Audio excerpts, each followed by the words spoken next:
Siyazi ukuthi abaphathi bey'nkampani lamafemi nesendaweni eningi abafowethu laba abadrive ama-truck kade bahlale bekhala ngoba le misebenzi lefanga ngabe itholwa abantu bala eSouth Africa kakhulukazi igcina inika abantu bokuhamba izathu zibambali esokuqala nje sibalekile ukuthi lo kuhamba akanamalungelo njengomsebenzi so kulula ke wena njengomphathi ukuthi umenze noma yini angasebenza ama-hour angaphezulu ayiqile kunalawa avumelekile mayithi uyagula uyakhwehlela umxoshe uma ufuna ukumxosha akanalungelo lalutho nje angeke ongaze ukujona i-union ahamba athola inyunyana ezommela ngoba akekho wasemthethweni kwayena so ilento ke isikhathi esiningi sesibona ukuthi abaqashi abayenzayo babalekela ukukhokhela abantu ngendlela efanele babakhokhele ngayo beze bekhetha ukuthi baqashe abantu bokuhamba abantu bokuhamba ababoshwa ngani abaqashi angithi uhulumeni ke kunemithetho yakhona so ukuboshwa kumqashi isikhathi esiningi akumenzi ukuthi aye enkantolo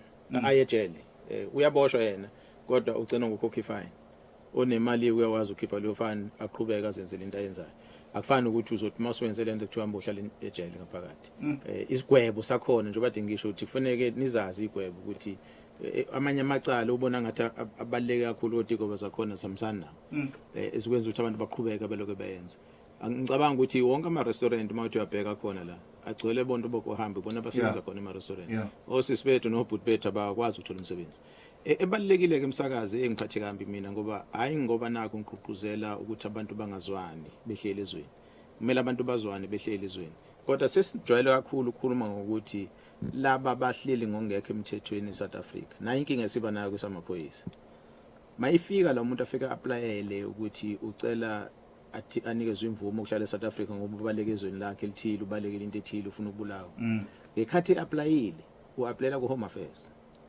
abese yalinda bese yafika amaphoyisa nomkhwanazi bamfunisa amaphepha athola akawana amaphepha ngoba Home Affairs akwamphendula siyambopha mayisefika enkantolo abashushisa bakwazi ukumshushisa ngoba ufika lapha namaloya akhe athi nayi proof ukuthi sali no Home Affairs ukuthi asiphendule sefuna dedele abuye emgaqweni lihlangane naye iphoyisa limbophe futhi ahamba enkantolo athi umshushisi ilo yakhe ithi sali no Home Affairs abuye emgaqweni sinaleyo nkinga ke inkulu isinayo njengoba ubabona sibaqoqa nje bebaningi ufuna ngelilanga uze namakhamera kubheka uHome Affairs ukuthi anisibonise ninabe begelwa amabhasi behamba ukuthi sibabone ukuthi niyabahambisa ke manje bangaki and masiyabheka ukuthi kulabo abahanjiswayo bangaka sebeke baphinde babuye futhi ngoba nje sinaleyo nkinga ukuthi umngcele lo wethu esakhelene nawo ayikho into evimba umuntu ukuthi angacross.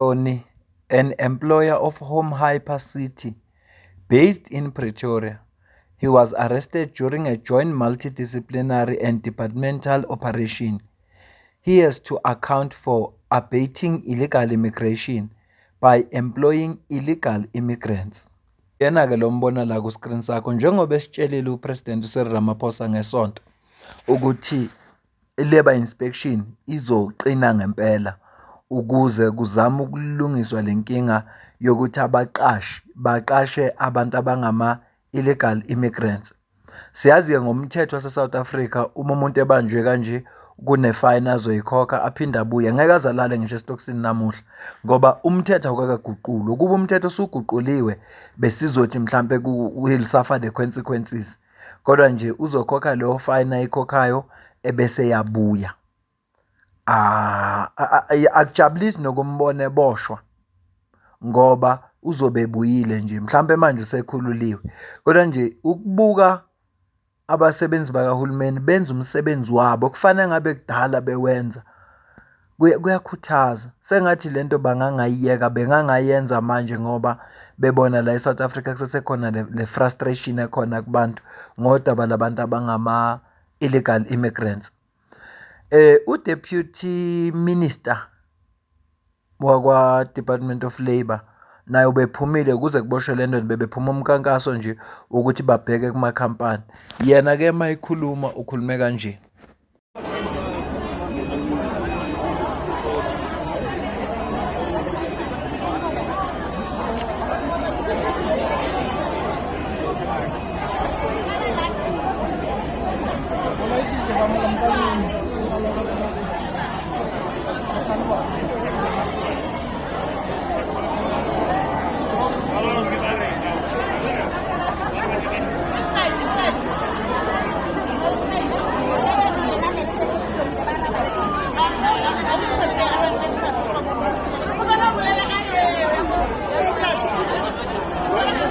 Can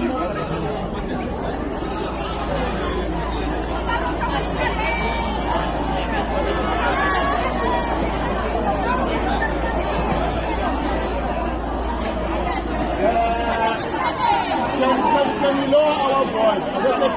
Guys. Can we have attention here? Guys at the back. Can we all listen? Let's not all make noise. Give us space. No. These guys, they are fine. Guys, can you just go now? Can you stop now? Guys, can you just have your attention? Maybe let's wait for these guys who are coming. Because also it's important to address you and make you understand why you are here and what is happening. So that you are able to work together. Okay. My name is Jomo Sibiya, who's the Deputy Minister of Employment and Labour in South Africa. We are here in your company with the Department of Home Affairs, with South African Police Service, which is SAPS, with the Tshwane Metro Police, and the ones who are part of the work that we do of enforcement in the country. We are coming with all these departments to this company because we have an interest to check the level of compliance of this company with our labor laws and our immigration laws in the country. So we came with, in fact, it's an unannounced visit. We came without noticing that you are coming because we are allowed to do that. We are going to ask for your cooperation so that we work together. We are going to start by checking. Our teams are already out there in the offices and everywhere. We are going to start by checking your conditions of employment. How are you employed? Please give me space. You don't even have to say, I'm fine with that. The smile is enough. When you smile, I'm happy. So we are going to check how you are employed. In fact, we are going to check a number of our labor laws, starting with Basic Condition of Employment Act. We are going to check quite a number of things. I'm going to be simple so that you understand. We are going to check whether you do get leaves, you do get paid overtimes, you do get paid your Sundays. Are you paid what you are supposed to be paid? Are you getting pay slips? Do you have contracts? Are you working in conditions that are proper? In fact, we are going to check Occupational Health and Safety Act, whether you are working in conditions that are desirable, whether you are not subjected to work in conditions that you are not supposed to be working under, whether you are giving PPE, do you have uniform, all of you? All of those things we are going to check. No, I said let us not do that. Remember, let us have discipline. I can see where we are disciplined. And then we are going to go further and check whether you are registered with UIF.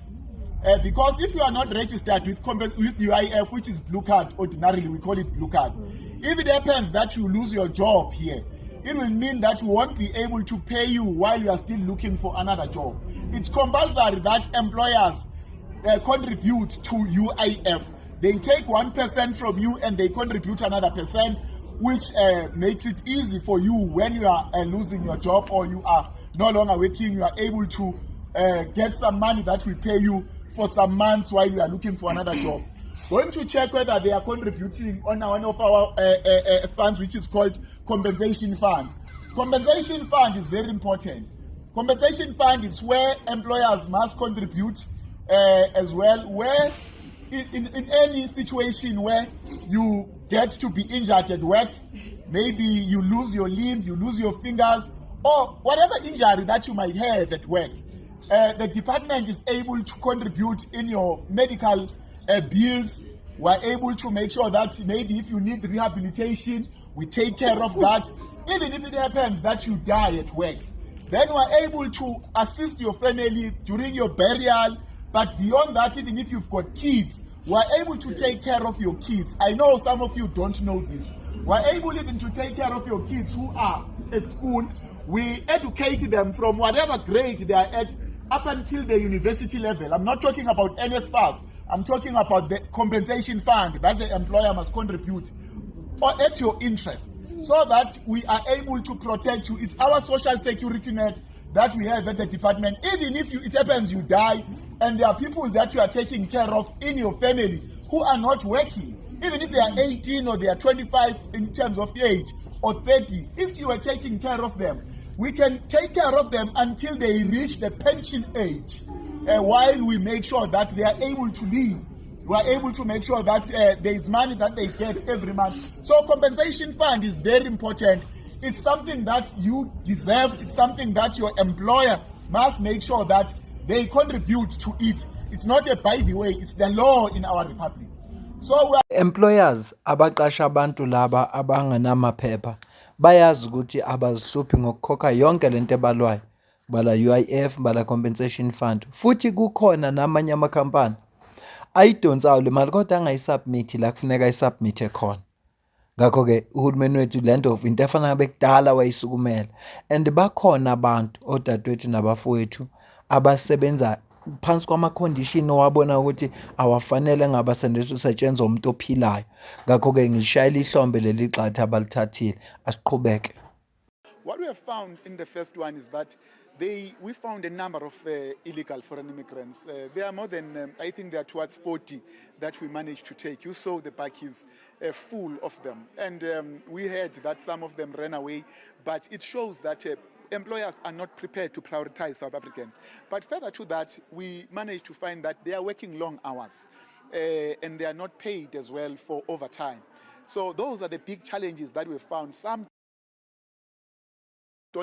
Even here, we came to this one, and this one, they believe they are smart, but yes, for now they are smart, but it's not going to last forever.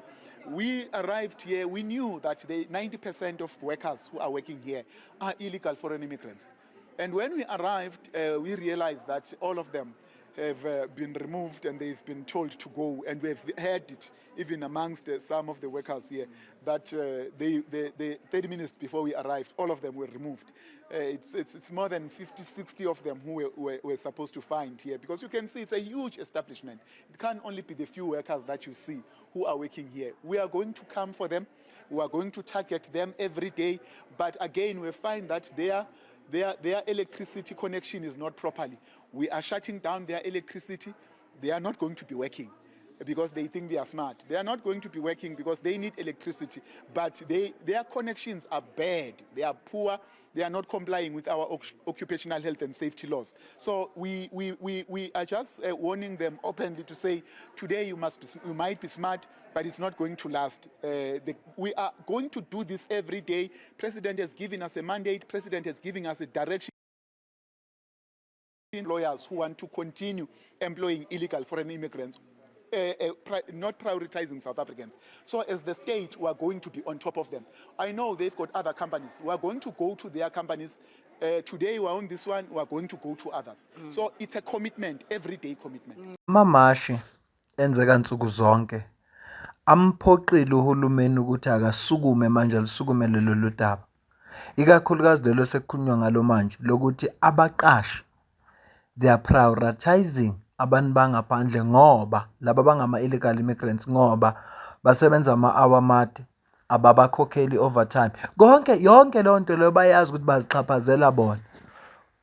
Yingakho bengawa prioritize ama-South Africans. Not ngoba ama-South Africans lazy, kodwa ingoba bayazi ukuthi laba sizokwazi ukubaxhaphaza.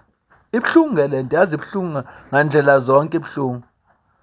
Yingakho nje ngithe angeke silikhulume nje ngalolu daba lolu, singafakanye into. Sikhulume ngalo lona lodwa ukuthi niyabona na ukuthi lamamashi asukumile enza ukuthi uhulumeni asukume.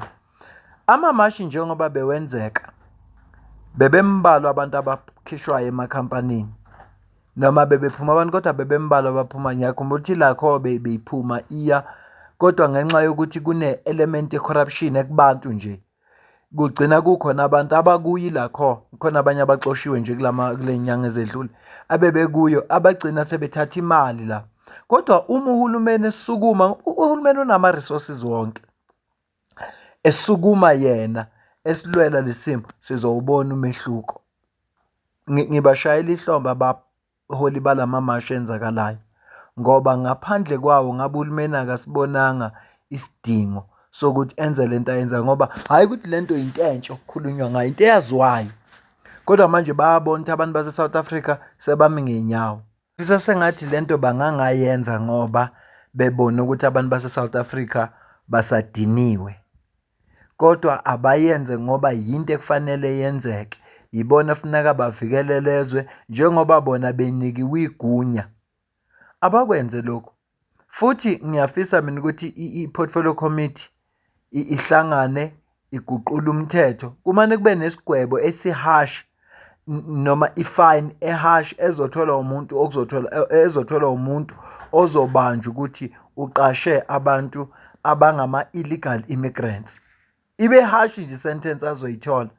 Noma kuthiwa ifine, yazi uma ngathiwa nje wakutholakala nje ukhokha imiliyoni, nakhona kudependa ukuthi uqashe abantu abangaki, 1 to 5 million, 10 to 20, 3 million, uzobona bazoyeka ngoba ukuthi lo muntu akhokha 60,000 or 30 noma 40 angazi ukuthi bakhokha malini. Lokho kwenza ukuthi kusasa abaqashi abanye ngoba uyazi ukuthi njengoba befike manje abasezukubuya. Enye into eyinkinga yi-corruption.